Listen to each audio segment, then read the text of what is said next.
15,000 तक का बजट है। एक बहुत ही बेहतरीन पीसी चाहिए प्रोडक्टिविटी के लिए, ऑफिस के लिए, स्टूडेंट है, ऑनलाइन क्लासेस के लिए, दुकान है मार्केट में, फोटोशॉप कोरल ड्रा चलाना चाहते हैं, इस तरह के सारे काम को करने के लिए बजट ही 15,000 का है। क्या बेस्ट हो सकता है उसके बारे में हम लोग इस वीडियो के अंदर समझेंगे। एक बहुत ही बेहतरीन पीसी बिल्ड करेंगे जो 15,000 तक में बिल्ड हो जाएगा, लेकिन काम बहुत ही शानदार करेगा। जितने भी सारे बेसिक वर्क है उसके लिए क्या यूज होने वाला है, बने रहे वीडियो के साथ में हम लोग समझेंगे। बाकी वीडियो को लाइक करें, शेयर करें और पहली बार चैनल पर है तो चैनल को सब्सक्राइब करें, क्योंकि इस तरह की तमाम वीडियोस हम लोग लेकर के आते रहते हैं। बाकी सभी प्रोडक्ट का लिंक हमने दे रखा है, व्यू प्रोडक्ट पर देख सकते हैं और डिस्क्रिप्शन में लिंक है अमेज़न का। दोनों जगह टैली करें, जहां पर सही प्राइस मिलता है वहां से बाय करें। आइए दोस्तों चलते हैं, समझते हैं। सबसे पहले प्रोसेसर की बात करते हैं। प्रोसेसर इसके अंदर है i5 का 8th जनरेशन। इसके बारे में हम लोग समझेंगे भी क्या है इसका कॉन्फ़िगरेशन। बाकी जो है प्राइस की बात करें तो इस सेकंड में मिलेगा। ये 4,000 से लेकर के 6,000 रुपए तक बहुत बड़ा वेरिएशन करता है। सही प्राइस में आप बाय कर सके ये आपके ऊपर डिपेंड करता है। ऑफलाइन भी ट्राई करें, ऑनलाइन भी ट्राई करें, हमने लिंक में दे रखा है, वहां पर भी देखें, सही प्राइस में मिलता है, आप इसको खरीदें।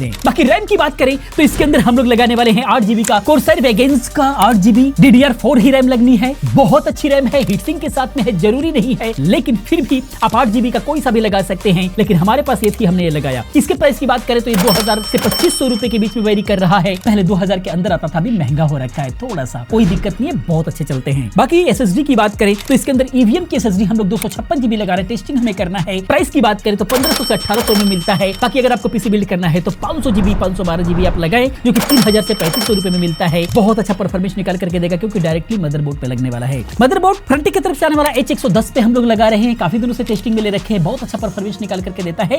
इस पर हम लोग इसको लगाएंगे। इसके प्राइस की बात करें तो 3200 रुपए में ये मिल जाता है। पावर सप्लाई की बात करें तो 450 वाट का ब्लैक हम लोग लगा रहे हैं जेब्रोनिक्स का, जो कि इस पीसी बिल्ड के लिए बहुत है, इससे ऊपर की जरूरत नहीं है, बजट भी हमारा कम है, ये 600 से 700 रुपए में आ जाता है। कैबिनेट की बात करें तो इसके अंदर हम लोग लगा रहे हैं फ्रंटिक का, जो कि 1000 रुपए के अंदर आ जाता है। और ये जो कैबिनेट है ठीक ठाक है, क्योंकि हमारा बजट कम है तो हम स्टाइल पे नहीं जाएंगे। अगर आपका बजट उठता है आप इससे ऊपर का भी कोई सा भी कैबिनेट लगा सकते हैं, कोई दिक्कत नहीं है, लेकिन ये सारे कंपोनेंट्स अगर आप बिल्ड करते हैं तो 15,000 के अंदर भी बिल्ड हो जाएगा। परफॉर्मेंस कैसा देगा, चलिए चलते हैं स्क्रीन पर, चलते हैं, देखते हैं कि क्या कुछ करता है ये। तो दोस्तों आगे हैं स्क्रीन पर, आइए देखते हैं। यहाँ पर आप देख पाएंगे इंटेल कोर i5 का 8500 प्रोसेसर लगा हुआ स्क्रीन पर आपके दिखाई दे रहा है, और ये 6 कोर 6 थ्रेड्स का प्रोसेसर है, 6 कोर का है, इसीलिए मल्टीटास्किंग में बहुत ही पावरफुल परफॉर्मेंस निकाल करके दे देता है। बाकी साथ में अगर iGPU की बात करें, इनकी इंटीग्रेटेड ग्राफिक का, तो इंटेल ग्राफिक 630 से है, जो जितने भी सारे बेसिक वर्क की हम लोगों ने बात किया उसको करने के लिए बहुत है। ये हैवी गेमिंग करना है तो आपको डेडिकेटेड ग्राफिक कार्ड लगाना पड़ेगा, हैवी वीडियो एडिटिंग करना है तो भी आपको डेडिकेटेड ग्राफिक कार्ड लगाना पड़ेगा, लेकिन इससे क्या हो सकता है वो हम लोग ट्राई करने वाले हैं 8GB के साथ में। 16GB लगाएंगे तो और मजा आ जाएगा, लेकिन हाँ 8GB के साथ में हम लोग ट्राई करना है, क्योंकि बजट हमारा कम है। तो इसके अंदर हम लोगों ने latest Corel Draw, Photoshop, heavy file हम लोगों ने ओपन किया, जैसे कि कोरल ड्रा 2021 है हमारे पास, फोटोशॉप भी 2021 है, दोनों ही ठीक ठाक परफॉर्मेंस दे रहे हैं। हैवी फाइल पर हम लोगों ने ट्राई किया, इसको घंटों तक हम लोगों ने ट्राई किया, बहुत अच्छे से ट्राई करने के बाद जो रिजल्ट होता है वो हम लोग आपको बताते हैं। तो कोरल ड्रा भी बहुत अच्छे से चला, जूम वगैरह करके बिल्कुल भी किसी भी प्रकार का कहीं भी डिले नहीं था। आप ग्राफिक डिजाइनिंग वगैरह करना चाहते हैं आराम से कर सकते हैं। फोटोशॉप भी अपने लेवल से, जिस लेवल से एक हैवी जो फाइल ओपन हो रखी थी उस हिसाब से किसी प्रकार की कोई भी डिले नहीं आई, आराम से काम किया है। यानी कि दोनों ही मिला जुला करके आप आराम से जो है ग्राफिक डिजाइनिंग का काम कर सकते हैं। 8GB के साथ में भी कोई दिक्कत नहीं है। लेकिन वहीं पर ऑनलाइन की बात करें तो ऑनलाइन में भी हमने बहुत सारे टास्क के साथ में हम लोगों ने कोरल ड्रा, फोटोशॉप वगैरह को ट्राई किया, बिल्कुल भी दिक्कत नहीं आ रही है, बहुत आराम से काम कर रहा है। लेकिन प्रीमियर प्रो की अगर हम लोगों ने बात किया, रिक्वायरमेंट, सही मायने में रिक्वायरमेंट की बात करें तो कम से कम 16GB होना चाहिए रैम, और रेंडर के लिए डेडिकेटेड ग्राफिक कार्ड होना चाहिए। वो दोनों ही इसके अंदर नहीं है, 8GB रैम है। इस पर बेसिक लेवल से एडिटिंग करने की अगर बात की जाए तो आराम से चलेगा, कोई दिक्कत नहीं है, हम लोगों ने ट्राई किया है। लेकिन 16GB अगर होगा तो थोड़ा सा और अच्छे लेवल से आप एडिटिंग कर सकते हैं। बाकी जो है रेंडर में आपको टाइम देना होगा, क्योंकि रेंडर की अगर हम लोग बात करें तो थोड़ा सा समय लेगा, क्योंकि डेडिकेटेड ग्राफिक कार्ड नहीं है। तो ये 12 मिनट के आसपास की वीडियो है। रेंडर में जो है जो समय लिया वो आपको स्क्रीन पे दिखाई दे रहा होगा। बाकी ऑनलाइन भी बहुत ही शानदार चला है। बाकी बेंचमार्क की बात करें तो Cinebench 2024 हमने चलाया, उसका रिजल्ट आपके सामने दिखाई दे रहा होगा, क्योंकि CPU का ही बेंचमार्क हमने निकाला है। बाकी Cinebench R23 भी हमने चलाया है, उसका भी स्कोर आपके सामने दिखाई दे रहा है। बाकी Geekbench भी हमने चलाया, सिंगल कोर स्कोर आप देख सकते हैं और मल्टी कोर भी देख सकते हैं। ये टोटल ओवरऑल मिला करके जो प्रोसेसर है इस बजट रेंज के अंदर बहुत ही शानदार होने वाला है। i5 का 8th जनरेशन, बिल्कुल मजा आ गया। लेकिन गेमिंग में कुछ परफॉर्मेंस निकाल सकता है, देते हैं आकाश को, उसके बाद मिलते हैं, देखते हैं कैसा परफॉर्मेंस रहता है।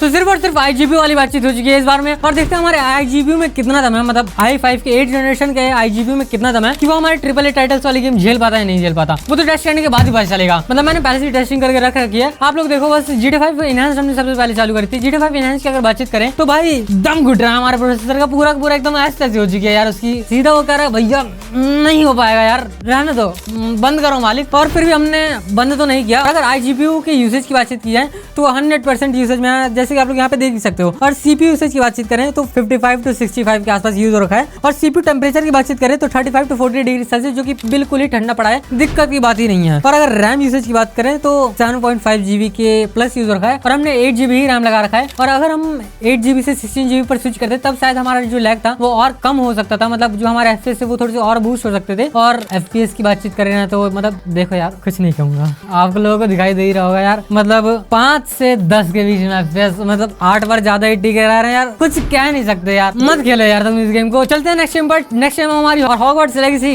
इसका तो और कुछ ज्यादा ही बुरा हाल है। और हाँ, GTA 5 जब मैंने टेस्ट करी, और GTA 5 अगर लेगेसी हम लोग ट्राई करते तो थोड़े बहुत FPS और आ सकते थे, लेकिन GTA 5 एनहांस्ड में तो भाई वो तो बिल्कुल ही नहीं चलेगी, क्योंकि उसकी रिकमेंडेशन ही कुछ ज्यादा ही हाई होती है। और हॉगवर्ट्स लेगेसी मतलब दिल से जुड़ी गेम 3 से 4 के बीच में FPS निकाल के दे रही है, मतलब अच्छी बात है भाई।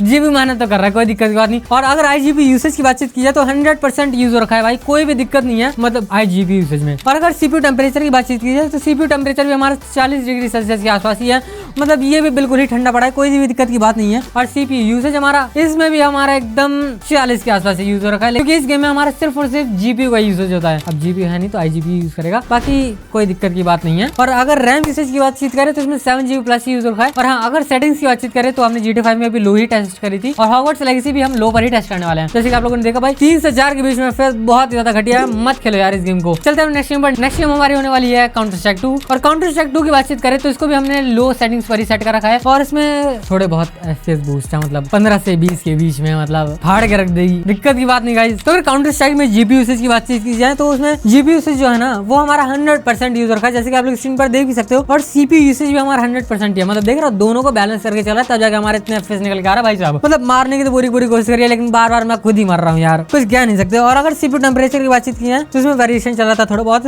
37 to 43 डिग्री सेल्सियस, ठंडा ही है भाई। CPU उतना ज्यादा गर्म हो ही नहीं रहा, मतलब यूसेज तो पूरा 100% है, मतलब हमारा CPU जो है ना वो उतना गर्म हो ही नहीं रहा। तो अगर मैं अपने रूम के टेम्परेचर की बातचीत करूँ तो वो तो 27 डिग्री सेल्सियस है, जो कि जैसे कि आप लोग यहाँ पे देख भी सकते हो, मतलब रूम का वातावरण ही ठंडा पड़ा है हमारा, तो GPU भी ठंडा ही रहना चाहिए, दिक्कत की बात नहीं है। और FPS आप लोग देख ही सकते हो कि 15 से 20 के आसपास में FPS है, मतलब बहुत ही ज्यादा घटिया है। और अगर बातचीत करें रैम यूसेज की तो रैम यूसेज इसमें भी हमारा 7 GB प्लस ही है, मतलब हाँ रैम भी हमारा बहुत गेमों में दिक्कत कर रहा है। जैसे कि मतलब जो हमने 3 गेम टच करी ना, उन तीनों गेम्स में ना भाई रैम के तो बिल्कुल ही इशू थे, क्योंकि रैम 8 GB है। और गेमिंग आप लोगों को करना है तो आप लोगों को 16 GB एटलीस्ट जाना चाहिए, 16 GB से ऊपर ही जाना, कभी भी 8 GB में मत जाना, क्योंकि वो बहुत ही ज्यादा लो पड़ जाता है, खासकर गेमिंग के लिए। बाकी प्रोडक्टिविटी के लिए तो मेरे को उतना पता नहीं है, मतलब वो तो आप लोगों को पता चल ही गया होगा अभी जो भी प्रोडक्टिविटी टेस्टिंग हुई। तो बातचीत करें अगर नेक्स्ट गेम की, तो नेक्स्ट गेम हमारी होने वाली फ्री फायर। और फ्री फायर में तो भाई स्टैंडर्ड सेटिंग पर रख के हमने चालू कर दिया फुल मैप। और सच बता रहा हूं, अगर आप लोगों को फ्री फायर खेलनी है ना तो 10th जनरेशन तो एटलीस्ट आप लोगों को जाना चाहिए, 10th जनरेशन या उससे ऊपर जाना है अगर आप लोगों को फ्री फायर स्मूथली खेलनी है, क्योंकि इसमें GPU का बिल्कुल भी कोई भी रोल प्ले नहीं करता, सिर्फ और सिर्फ इसमें CPU ही हमारा यूज होता है। और हाँ, मतलब इसमें तो हमने CPU लगा रखा है। बाकी अगर आप लोग कोई GPU लगाते हो अलग से डेडिकेटेड GPU, तो वो हमारा फ्री फायर में यूज होगा ही नहीं, वो सिर्फ और सिर्फ CPU को यूज करेगा, क्योंकि फ्री फायर हमारी सिर्फ और सिर्फ CPU इंटेंसिव गेम है। तो बातचीत करें अगर फुल मैप मैच की तो इसमें अच्छा खासा लाइक देखने के लिए मिला है मेरे को। लेकिन अगर आप लोग 1v1 का मैच खेलते हो, मतलब अपने दोस्त से चैलेंज कर देते हो कि हाँ भाई तेरे के अंदर औकात है तो आप मुझसे 1v1 कर, और औकात है तो जीत के दिखा, मतलब अगर आप उस टाइप के बंदे हो तो